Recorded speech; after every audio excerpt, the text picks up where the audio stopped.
Do you know many people are having trouble with light issues in their 2015 Mitsubishi Outlander Sport?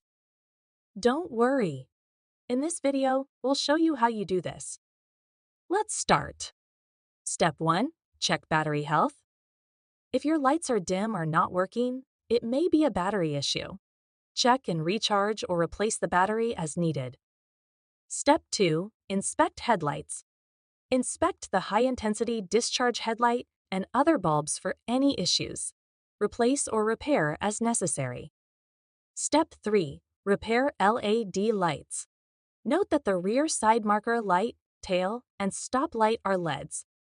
If these fail, seek professional assistance for repair or replacement. Step 4. Shift from park.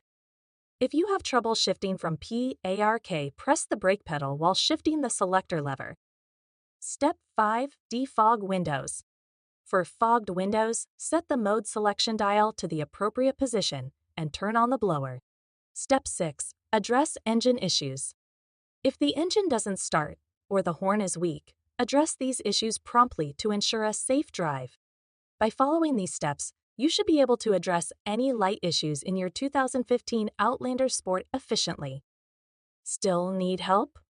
Visit our website for the complete manual.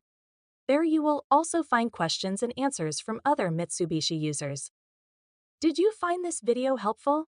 By subscribing, you help us continue to answer users' questions. So, subscribe to our channel. Thanks for watching, and see you in the next video.